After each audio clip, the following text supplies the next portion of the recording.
Welcome.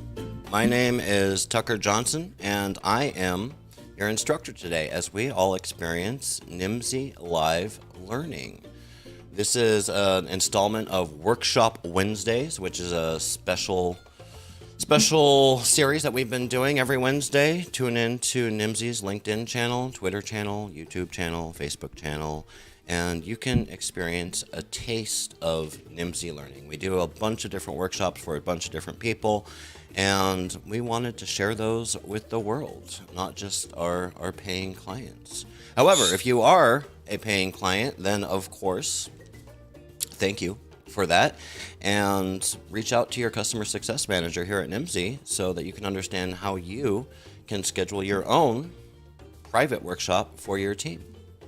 Today, we are talking about quarterly business reviews. Quarterly business reviews, or QBRs, are something that's very near and dear to my heart because I've been running them for, a very, very long time throughout my career, and I think they are just one of the greatest tools that an account manager or a vendor manager can have in their arsenal. So we're going to talk about that, and I'm going to tell you all about why I feel that way today. Quick introduction to myself. Like I said, my name is Tucker Johnson. I am one of the co-founders here at Nimdzi Insights, co-owner of Multilingual Magazine. I wrote a book. You should check it out. It's called The General Theory of the Translation Company. I teach at some universities, and I am the host right here of Nimdzi Live. However, I am certainly not the only person here at Nimdzi Insights. I get to come on these live streams and take credit for the work of a lot of very smart people. The Nimdzi team is constantly growing. We just hired a bunch of new people recently, and if you want to find out more about that or how you can take advantage of some of these opportunities here at Nimdzi Insights, reach out to us. We're always adding smart, experienced people to our team. Like I said, this is a taste of Nimdzi learning today. So if you are responsible for your team's learning and development, perhaps you're a manager, you lead a team, and you're wondering, what am I going to do to invest in my team and make sure that they are continuously improving in their skills, reach out to us. We can certainly help you with that. We have a whole bunch of workshops that we can pull from. We also do custom workshops depending upon your needs as an organization. All you got to do is send an email to info@nimdzi.com to get started.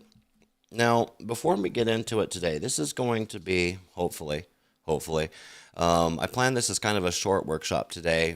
There's not 6 lessons in this course, so I wanted to take a minute to remind you guys out there, if you're watching, of some of the cool resources available to you for free here on nimdzi.com. And first, I wanted to show you the Localization Industries events calendar. If you're not aware of this resource, you should absolutely check it out. It's nimdzi.com/events, and it's got a calendar of a bunch of the upcoming events in the localization industry. If you're trying to plan your travel itinerary for Q4, this is a great place to start. You can filter by types of events, geographical location. You can even download the calendar or subscribe to the calendar so that you can sync it directly to your Outlook, your Google Calendar, whatever system that you use. Very cool resource. Check it out. For those of you that are going to Localization World at the beginning of November, then Nimdzi's looking forward to seeing you guys there. I just wanted to give them a quick plug because Localization World is one of my personal favorite conferences out there, and I believe there's still availability to get your tickets if you want to go to that. It's going to be in San Jose this year, so go check that out. Lastly, I wanted to give a quick plug for Multilingual Magazine. They also have an events calendar over here, but this is a Nimdzi live stream, so I'm plugging Nimdzi's. Nimdzi's calendar. If you're not familiar with Multilingual Magazine, they have print editions. They have daily localization industry news available. Keep up with what's going on in the industry. If you're not a reader, check this out. This is super cool. If you're not a reader, then you can go in here and, this one's not ready yet. The law of demos are the articles here are all available as a podcast. You can listen to them as a podcast, or you can just simply subscribe directly on Spotify, iTunes, whatever your podcast of choice is. And you can listen to daily news, short snippets, letting you know what you need to know in the localization industry every single day. So with that, I'll just give one last plug, like and subscribe here on LinkedIn if you're joining us on LinkedIn, and we'll get right into it today. Today's workshop, we're going to be looking at, I'll get this out of the way. Today's workshop, we're going to be looking at the quarterly business review. What's in this course, you ask? Well, my hope for you guys is whether you're watching this live or whether you're watching the recording of this years later, I'm hoping that we're going to be able to take away a few things. We're going to be able to understand how to use quarterly business reviews to improve the client-vendor relationship, specifically within the context of localization providers and localization buyers. And we're going to take a look at an example quarterly business review deck and see what we can learn from that. I think the best way to actually learn about QBRs is look at a specific example of a QBR. So I've prepared a sample deck for you, and we're just going to run through that today as reflected in our lessons. Like I said, we're not doing a bunch of lessons today. We'll do a quick intro, and then we will look at the deck. Quick reminder, this is, for those of you that are joining the live stream, this is interactive. Ask questions. I'll bring your comments up on screen here. If you have questions, if you have comments, if you have complaints, put them in the chat, and we'll bring them up on screen, and we will take a look at those. Okay, I think that's it for all of the plugging that I wanted to get done today. Let's dive right in here and take a look at Lesson 1, the what and why of quarterly business reviews. So we're going to take a look at what are business reviews. A lot of people out there don't know what a QBR is, and that's cool. That's cool. There was a time when I didn't know what a quarterly business review was. So we're going to take a look at that. We're going to take a look at why they're important and a little bit of research from Nimdzi Insights. I don't want to get too heavy into the research, but we're going to take a look at a little bit of the research on who's running them and how they're running them, who's involved in each of them. So what are business reviews? A business review, we use this term quarterly business review, or QBR, to describe a meeting that happens once per quarter, as the name suggests, preferably in person, and it's a meeting between a client and a vendor. It's kind of an account management relationship building meeting that happens once per quarter. It's something that is not just a presentation. It's not a meeting that is run preferably. It's not a meeting that is run just by any one group, like just run by the vendor or just run by the client. Preferably, it should be a collaboration between the two. So they're working together to put together a slide deck, and we're going to see the example of that slide deck in Lesson 2. And really working together to understand, how is it going? How is our relationship working out? How is the localization program developing? Is it developing? Is it progressing? What are the challenges that we're facing? And essentially continuously meet to agree upon strategy, long-term plans, start and develop new initiatives that are going to continuously improve the localization program. So once per quarter. I should mention, though, that if once per quarter sounds like a lot to you, then there are such a things as ABRs, or annual business reviews. That is absolutely acceptable. If once per quarter sounds like you're not meeting enough, then guess what? You can do MBRs, monthly business reviews. The point is that you're holding business reviews. You're using a standardized format for the meetings, a standardized deck, and you're doing it consistently over time, as we're going to see. So, sounds good. You're thinking, sounds good, Tuck, but why? Why would I want to do this? I have too many meetings already, so what's in it for me? And what's in it for you really depends upon whether you're on the vendor side or the client side, but both parties definitely benefit for this. For the vendor side, it's a chance to showcase your value. Heck, even on the client side, it's a chance for you to showcase your value.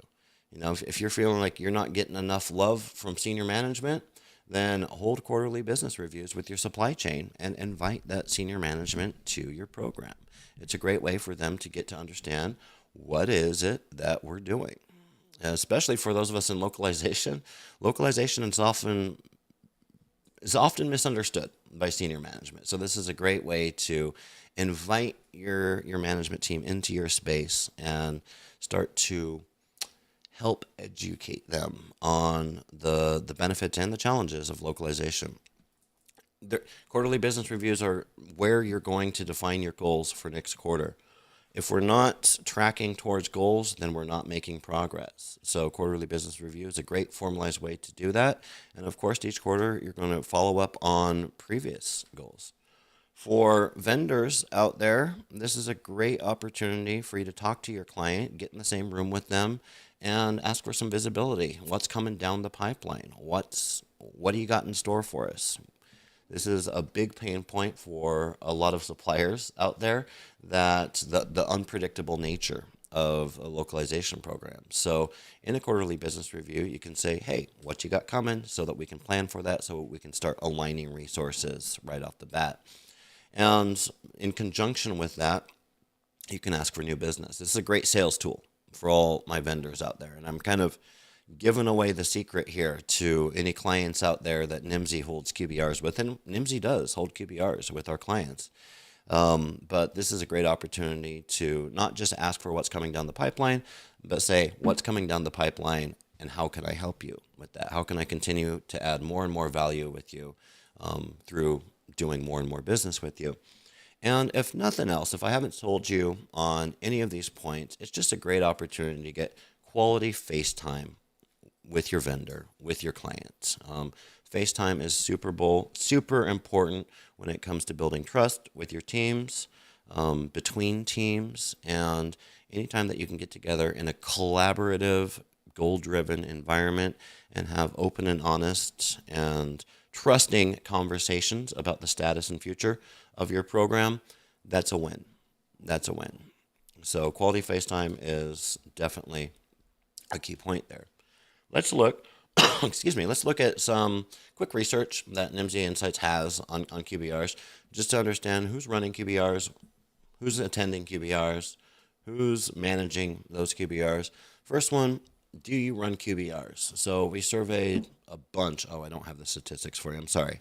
But we surveyed a statistically significant sample size of localization industry professionals to understand, are they running QBRs? And about half of localization managers out there say that they are not running QBRs. You see that in the red slides here. I've broken this up between vendor responses and client responses. On both sides, it's about half, approximately. Whereas on the vendor side, we got 31% says that they're doing it sometimes, and about 20%, 18% on the client side say sometimes. So any QBR is better than no QBR, is what I say. And I'm going to be saying that over and over again throughout this workshop, because I think a lot of people don't start running QBRs because they can be kind of intimidating to start. They don't have to be. Just start doing it. Build momentum as you go along through them. Any QBR, even if you're doing it irregularly, inconsistently, not ideal, but it's better than no QBR. You can start doing it today. And that's why I like talking about this, and that's why I'm running this topic as a workshop Wednesday. Just because hopefully this is going to help somebody, help some vendor account manager, give them the courage to reach out to one of their clients and say, hey, can we start doing QBRs? Or give a client's side program manager kind of some ideas about, hey, maybe I can start doing these with my vendors and kind of get a hold on my supply chain. So who thinks QBRs are important? We see it broken down here. LSPs in blue, clients in red, and other in yellow. So let's just take a look at the LSPs and the clients right now. And you'll see here, right here, almost about 35% of clients will rate a QBR as very important. Likewise, almost 50%, about 47% of vendors are saying QBRs are important. So this is on a scale of 1, 2, 3, 4. And just give you an idea, this isn't something that Tucker's just talking about and Tucker says you should do QBRs. This is happening out there, and this is a very useful tool for a lot of industry professionals, besides just me here at Nimdzi Insights. So I mentioned earlier that QBR should be a collaboration between the two parties, the supplier and the buyer. Now, in practice, it doesn't always work out that way. In practice, usually somebody's got to prepare that QBR deck, and we're going to see that example of that QBR deck in a few minutes here. And whose responsibility is it to put together that deck? Ideally, it would be a purely collaborative effort with the client and the vendor working together to put the deck together. You don't want any surprises during a QBR. A QBR should not be when you're actually sitting in that meeting with everybody in the room. You don't want there to be any surprises. You don't want there to be any gotcha moments. Everybody should already know what's in that deck. Now, that's the ideal situation. In reality, someone's going to probably be doing a little bit more work, gathering data, creating graphs, putting it into a PowerPoint or a Canva presentation. So whose responsibility is that? And we see here, once again, broken down by LSP responses, client responses, and other responses, that the clients say that 60% of clients agree that it should be a shared responsibility, whereas 20% and 20% say that it should be the vendor or the client to work on that QBR. With vendors, we see it broken down much more cleanly, whereas they either think that 50% of vendors think that it should be a shared responsibility, whereas 50% of vendors actually say that it should be the vendor putting it together.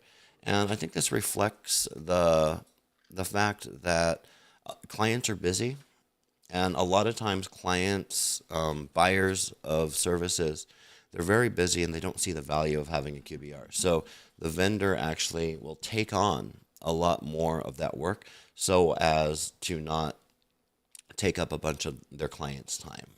As vendors, it's their job to add value to their client, not give them work. So we see that reflected in those answers. Excuse me. All right, so we're having this meeting.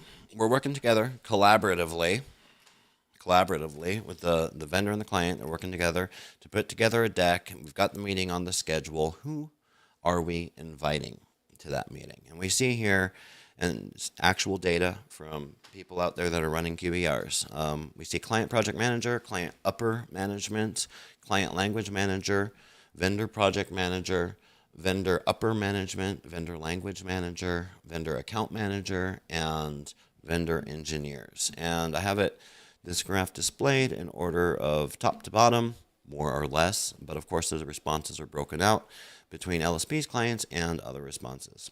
And pretty much what we can all agree on here is that the client project manager absolutely needs to be there. Client upper management, 40% of LSPs say that client upper management should be there. And here's where I personally would start to insert myself and kind of break the mold here a little bit. For your strategic account, vendors, for your strategic account, you absolutely should be inviting your upper management. If you're the project manager working on a client and you've been tasked with putting together a QBR, or if you're an account manager, then definitely consider inviting your upper management, whether that's your CEO, whether that's your VP of customer success, whoever it might be. Having those key individuals in the room during the QBR goes a long ways towards building that relationship. It shows the client that their account, their business, is not just something that you've assigned a project manager to and forgetting about, but it's something that even the CEO of your company is prioritizing to maybe even show up in person at that. It goes a really long ways. Now, for more on this topic, I told you I was just going to kind of breeze through some of these points today. For more on this topic, we have some resources available on nimdzi.com. The quarterly business review, full report. You can basically get this workshop more or less in written format. If you go to nimdzi.com and search for QBR, there's a full report. Now, that's the good news. The bad news is that is exclusive for Nimdzi partners. So if you're not a Nimdzi partner, you probably won't be able to access that That's okay. We're going to be going through it today, a lot of it, anyways, today in this workshop. I've also got some other old webinars, recordings on how to create better dashboards and other resources available on nimdzi.com. Just go to nimdzi.com, search for QBR, and see what's out there. So, quick recap. What we've discussed in our intro here. QBRs are a formal meeting once per quarter between a buyer and a supplier to review the last quarter's performance and to discuss future plans. About half of localization programs are already running QBRs, at least occasionally. Buyer side teams are twice as likely to rate QBRs as quote-unquote very important than vendors are. This is why vendors should definitely be making it a priority to run them, or to collaborate with them, I should say. Buyers prefer QBRs that are a joint effort between the vendor and the buyer, whereas vendors are more likely to report that the QBR is fully the vendor's responsibility to run, for reasons that we've already discussed. QBR should be attended at a minimum by the involved client managers and the vendor managers. They're also a good meeting to invite executive management to. And once again, when I say executive management, I kind of talked about the vendor's executive management. But also, if you're on the client side and you're running QBRs, invite your bosses, invite the C-suite, invite anybody that's willing to come. It's a great place to help evangelize the great work that you're doing on the localization team. And lastly, running effective QBRs is a sign of mature governance model for any localization team. They're especially going to be useful and important for programs that demand a high level of trust between the client and suppliers. And this goes back to that collaboration. You're working together. And the QBR meeting itself is that's great. Like, a lot of value to be had there. But I would argue that the most value that you're going to get out of running QBRs isn't just in that 1 hour meeting where you're all sitting and staring at a PowerPoint deck and having a conversation. The most value that you're going to get out of it is the preparation of it, especially if you're doing it collaboratively, because that's an opportunity to get your hands dirty and work together with your client towards a common goal that's outside of just the day-to-day localization workflow and program that you're running. So this brings us into Lesson 2, QBR format and contents. And in this lesson, we're just going to go through a QBR. Real simple. I've got a sample deck, sample agenda for a QBR. It's a format that I've used throughout my career. I've actually, I've been on, so let me just say that I don't want to say that there's no wrong way to run a QBR, but there are different ways to run a QBR. You can play with this format. This isn't super standardized, and you absolutely need to do it the way that Tucker does it. However, I will say that this is a format that served me very well throughout my career. And actually, in one of my past lives, in one of my past roles, I was part of a committee, a company-wide committee that was tasked with reviewing all of the different QBR formats that different programs were running across multiple different business units. We collected a bunch of different decks, and we worked to standardize best practices and a model for running QBRs. So I can say that I do have some experience working on these, and this is what I found to work really well. So welcome to our fake, I should say, example QBR. So a QBR, this is my title screen here. Of course, after a title screen, you're going to have an agenda. Let's walk through the agenda here, and we're going to look at each one of these in more detail on future slides. Start off with volume and finances. We'll look at KPIs, that's key performance indicators, and SLAs, service level agreements. We're going to take a look at what went well. We're going to take a look at challenges. We're going to take a look at key achievements. You might be asking, what's the difference between what went well and key achievements? Well, we'll talk about that. We're going to review last quarter's action items, take a look at action items, and perhaps not define on the spot action items for next quarter, but we're going to present action items for next quarter, and we're going to look forward about the future of the program. So let's start off with volume and finances. Volume and finances, I like to separate each section in the QBR by a subtitle slide or a title slide, because in this deck that we're going through today, we have one slide for each section. it's very likely that in a comprehensive QBR, you're going to have multiple slides for each section. So in the volume and finances, I'm going to have 5 or 6 slides presenting 5 or 6 different things. And what we're going to be presenting are, well, volume and finances. This is frankly, this is like my least favorite part of the QBR, just because I'm not a huge number guy, and it's just something that we got to do. And we put it first. We talk about how much money we're spending, and we talk about how many words we're processing, whatever metrics that you're using. We talk about this first because we're setting a baseline for the rest of the presentation, for the rest of the conversation. We're setting a baseline because in order to have a meaningful conversation, especially if there's executive team members in the room that haven't been involved in the day-to-day, we need to know what we're talking about. What kind of volumes, what kind of finances are we talking about? When presenting this data, we want to use graphs to represent the amount of work that we're doing. We don't just want to have a bunch of numbers. People will get overloaded with numbers if you just spit out a bunch of statistics. Make it visual, make it pretty, make it look good. The other great thing about graphs is that you can show trends over time. You can see where the peak periods are. Which months, which quarters am I doing the most business in?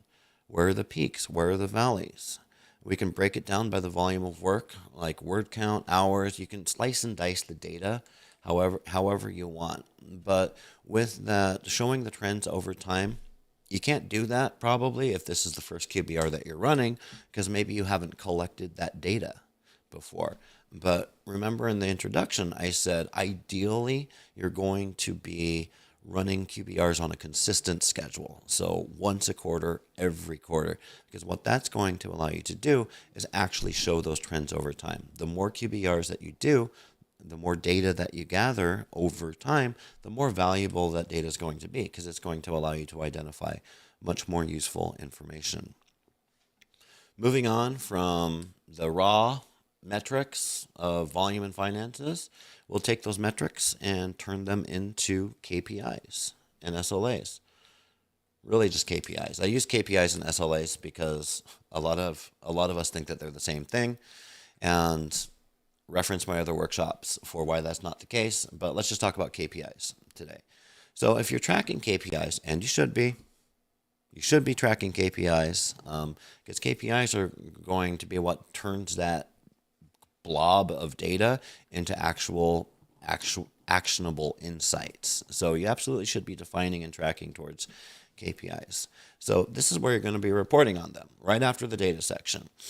Questions you want to answer: have you met your goals? Have you met your KPIs? If you're not tracking this data in real time, like you have real-time dashboards or some fancy TMS that gives people access to data whenever they want it in a live environment, then this could be, during the QBR, the only time that you're actually sitting down and looking at the data, which is not ideal, of course. Ideally, we would have real-time data available on demand. Anybody could go in and look at it, but we don't live in an ideal world. And if this is the only time that you're actually able to present that data, then it becomes that much more important. Now, if let's say you have actual dashboards, data dashboards that are in real time, they're pulling data directly from your system, then you still present it here. It's just going to be a quick review of it. Because I guarantee you, even if you do have the fanciest dashboards on earth, people aren't logging in and looking at them every single day. For more information, you can check out that webinar that I referenced on creating dashboards. I think over here, there's a link to it in the deck. If you don't have the deck, then head on over to Nimdzi's LinkedIn page. We posted it for download, and there's a link to it right here on our YouTube channel. I think a lot of people I should show you that. Right here on our YouTube channel. A lot of us get intimidated by creating dashboards, thinking, oh, that's something I need to hire an engineer so that I can have some real pretty dashboards to look at. And it's just not the case. With a minimal amount of training, you too can create data dashboards that look pretty good. So that's it for KPIs and SLAs. Let's move on over into the next section. What went well? What went well is exactly what it looks like. There's a chance to essentially brag about yourself. And when I say brag about yourself, I mean brag about yourself and the other party. So if you're the vendor, you're not just going to say, here's how great we are as a vendor. You're going to say, here's how great we, together with you, dear clients, are doing for the benefit of this localization program. So you get to kind of highlight some of the great achievements that you've done. You definitely don't want to just be bragging about yourself. You want to acknowledge the contributions of anybody. If you're the vendor, acknowledge the contributions of the client. If you're the client, acknowledge the contributions of the vendor. In conjunction with what went well, here's your chance to discuss why. What did we do to help these things? Did we implement any training? Did we start using a new tool? It's one thing to know that things are going well. It's another thing to understand what actions are we taking that's making things improve, because we want to make sure that we're continuing to do those actions. And lastly, what is the direct results of these things? So, for example, what went well? If we're talking about we had much fewer bugs reported this quarter than last quarter, that's great. We should brag about that. We should talk about that here. But better to put it into the context of, and so what, right? So if we're talking about fewer bugs, that's great. That moves the needle on our KPIs. But what did that actually lead to? Does that lead to increased end user satisfaction? Did that lead to reduced costs on the engineering team to triage and fix those bugs? What were the tangible benefits of the reduced bugs? So anything that you're saying, this went well, try to take it one level further and talk about the so what. What did it lead to? What were the tangible benefits? Remembering that it's likely that you're going to have senior managers in the room. And frankly, the C-suite doesn't care about reduced bug count. What they do care about is their customers, the end users. They care about reduced cost. So try to put yourself in the mind of the executives that may or may not be in the room. Because if they're not in the room, they might be reviewing this deck afterwards. Because afterwards, you're going to send them this deck as a PDF, and they might be looking at that. So put it in terms that they can understand. After what went well, we're going to talk about challenges. Now, those of you in the know realize that when I talk about challenges, I'm essentially talking about things that didn't go well. Issues, right? But we don't talk about issues. We don't talk about problems. We talk about challenges. So what do I mean when we're talking about challenges? Well, anything that if you're tracking ongoing issues that you've had with the account, then you can compile them, put them into these slides. If you're not tracking ongoing issues, you should be. Maintain a spreadsheet. You can keep it simple. You can just have a spreadsheet of throughout the quarter, here's some of the challenges that we occurred. And as the challenges occurs, you can log it in a spreadsheet. You can set up a fancy Jira to log those things, whatever it may be. But you don't want to get to the end of the quarter, be working on your QBR deck and have to think, what went well, what didn't go well throughout the last 3 months, because you will forget things, right? Now, if you're the vendor and you're working on putting together a QBR, then there's always this temptation of, well, I don't want to talk about the things that aren't going well, because that's going to give the client a bad impression of us. And I'm here to tell you today that the client already knows. The client knows the things that aren't going well, and you're going to lose credibility if you're not transparent about that. So here's your opportunity to bring them up, get in front of it, and make sure that you're bringing it up before the client brings it up. If the client brings up an issue, they're the first one to start talking about it, that's not a good thing. You want to be on top of that. You want to be leading that conversation. So make sure that you're acknowledging failures and mistakes up front. Bring them out in the open, shine the light of day on them. And the last point here is perhaps the most important. For every challenge that you discussed, you also need to report on what has been done or what you plan to do to address it. So don't just talk about problems, right? That's not what I'm saying. When I'm saying you need to talk about all of the challenges that you had, don't just say, oh, we had a dip in quality and we're failing our on-time delivery KPIs and we've had communication challenges. Well, that's not something that you can really do anything with. Much better to say we've had a dip in quality, so we've revised the LQA process.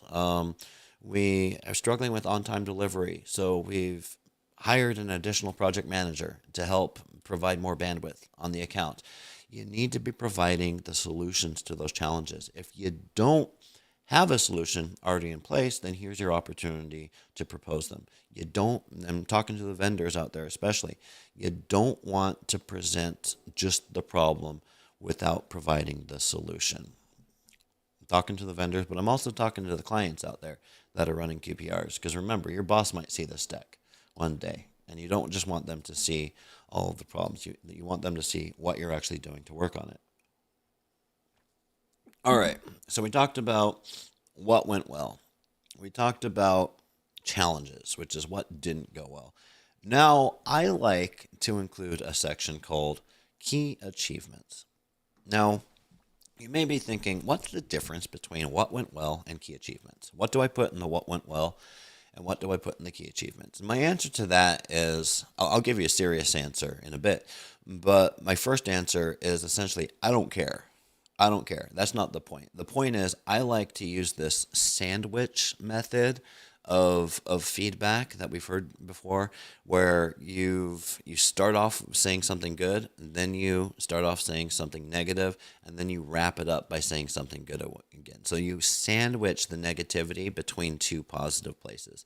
And that's essentially why I like to have a key achievements in addition to the what went well, just so that I can kind of sandwich those challenges in between two areas of positive things. So essentially, the key achievements is it's another opportunity. It's another opportunity to say what went well.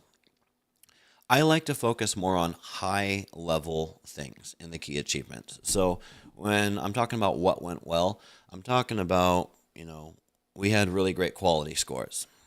I'm talking about 99% on-time delivery. More like operational KPI type of things. When I'm talking about the key achievements, I'm thinking more high level.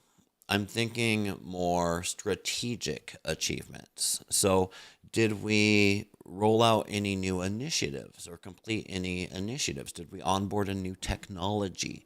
Did we complete a style guide that we've never had a style guide before, but we did this big initiative and now we have style guides for tier 1 languages, right? So think big. And if you don't have anything in here, then it kind of shines a light on the fact that maybe you should be working on some higher level initiatives so that you can report on these in the next QBR. Once again, though, just a reminder, you also want to give credit to the achievement of the other party. So if you're the vendor putting this together, then make sure that you're giving credit to the achievements from the client side. And in the preparation phases leading up to the QBR, you're going to be working with them. You're going to ask them, what are some of the key achievements from your side so that you can make sure to put these in here. So that's the key achievements. We talked about what went well, challenges, and sandwich those challenges. The top of the bun is the key achievements. Which brings us to our next section, the review of last quarter's action items. Now, you're not going to have this section if this is your first QBR that you've ever run, apparently, because you're not going to have any action items. But we don't need to spend a lot of time on this. This is exactly what it sounds like. If this is, say, your second QBR, then during the last QBR, you decided on some action items for the next 3 months, and here you're going to report on them. Real simple to put together. You just go to last quarter's QBR deck, copy, paste, and then give an update for each one of them. And this is a great slide just to hold ourselves accountable. I'm ashamed to say that there have been times when I'm preparing for a QBR and I go and I find those action items from last quarter and I realize that one or two of them completely forgot about. We haven't done a whole lot on it. And here's your opportunity to come clean and say, oh, look, we kind of dropped the ball on this. Hopefully, though, these are going to be all green, taken care of, either that or in progress. And of course, action items for next quarter. Let's talk about these. So, action items for next quarter, these are not, to be clear, these are not things that you are discussing and deciding upon in the actual QBR meeting. Remember, the QBR meeting is an opportunity it's kind of like the last step where you're basically presenting out all of the things that you've decided upon during the prep phase.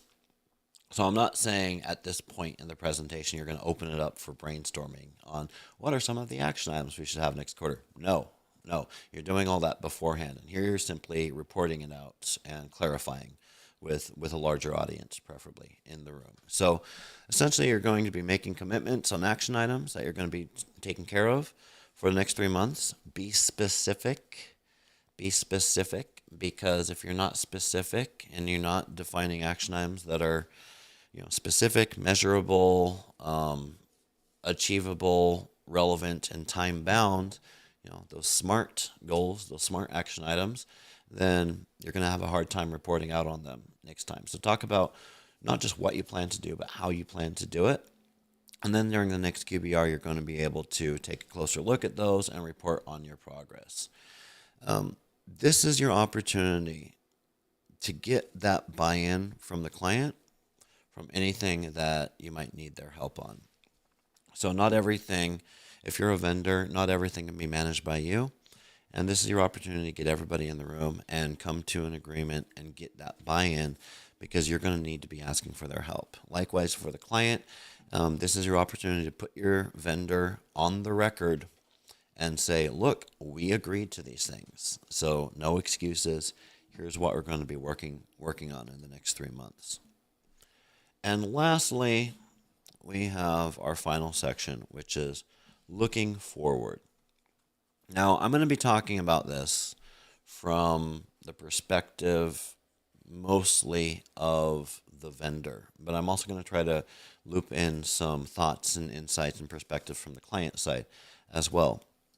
I'm talking about it from the perspective of the vendor because I find that this is a super, super useful slide for the vendor, especially from an account management or sales and growth perspective. Another way of talking about this slide or titling this slide would be call it the what more business can you give us, right? This is your opportunity to understand what work is coming down the pipeline. It's your opportunity to understand how much of that work can we help you with. Are there any new products that we can work on for you? Are there any new services that we can work on with you? For example, we're doing all of your translation. Did you know that we also do multimedia work here at our company? Is there anything that we can help you with that? Once again, most of this conversation is going to be had actually during the preparation phase leading up to the QBR. That phase usually lasts a few weeks. You're going to want to get started working on the QBR deck a few weeks minimum prior to actually having the meeting. So this isn't a brainstorming session. It's more just reporting out, but it gives you a great opportunity to have those conversations with your client about what's coming down the pipeline and how big of a chunk of that work can you get for your team.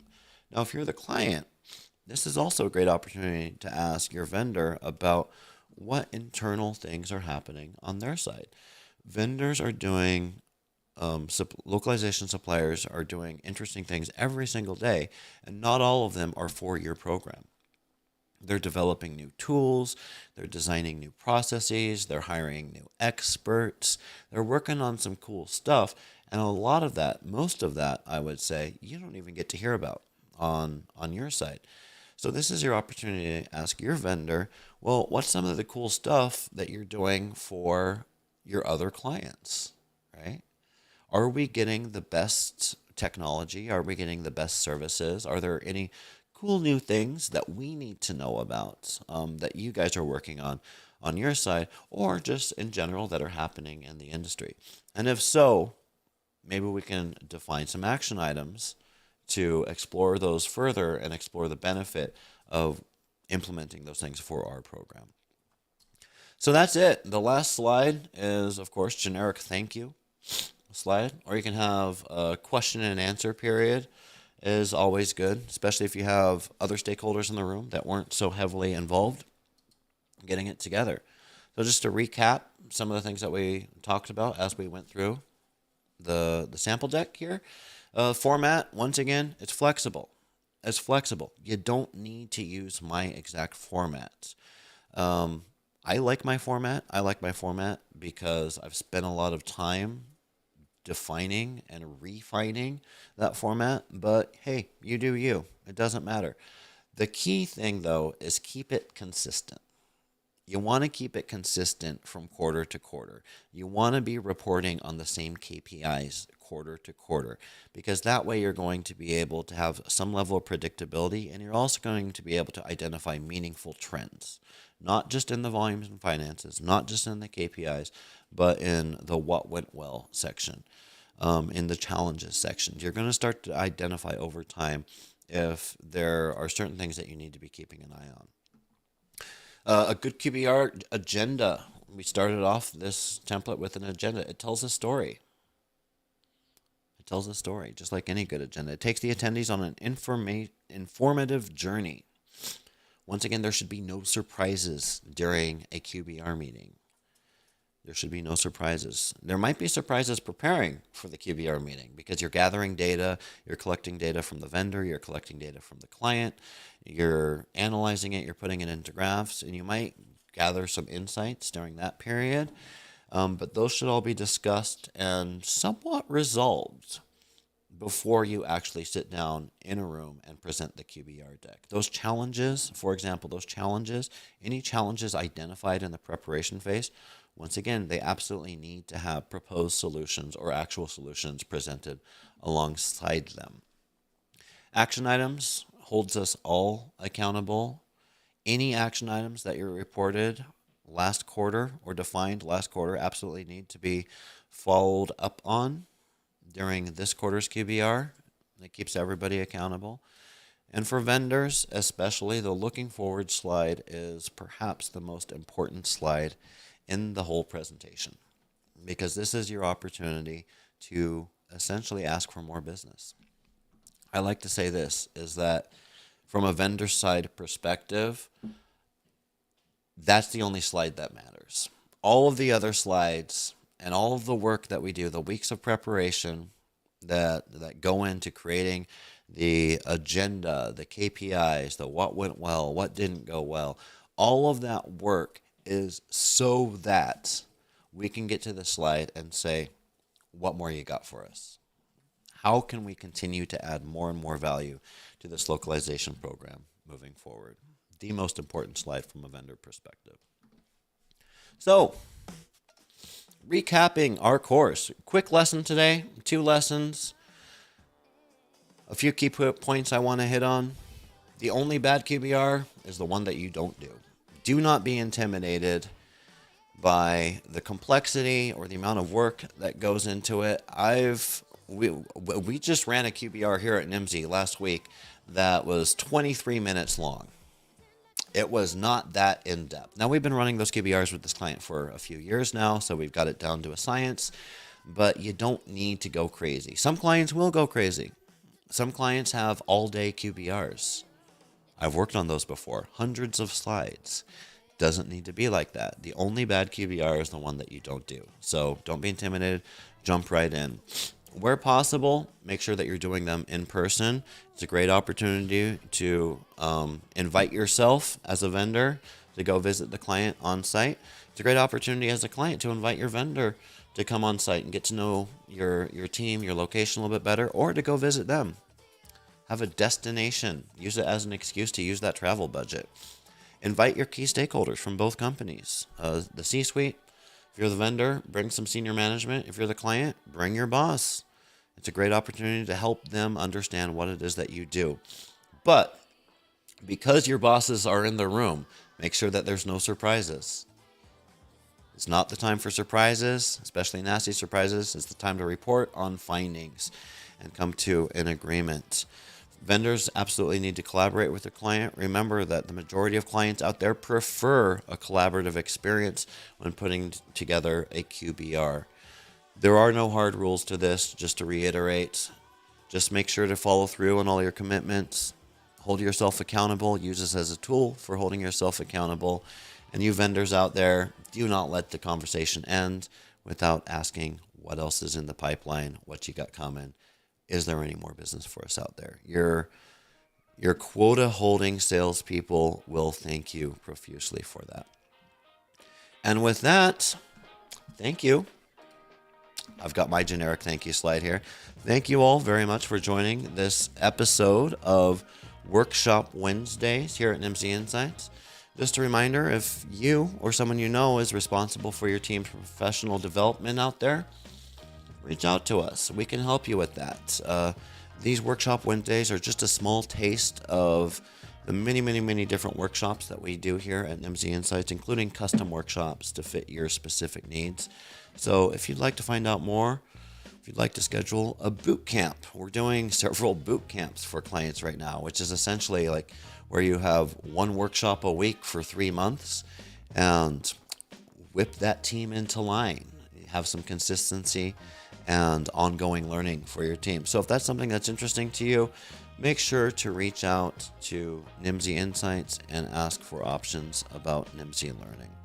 And with that, we should probably, before I wrap this up, we should go over to chat and see what's going on in chat over there. Jessica, thank you for the session. I'm studying project management master's degree, and yeah, I'm also not a numbers person at all.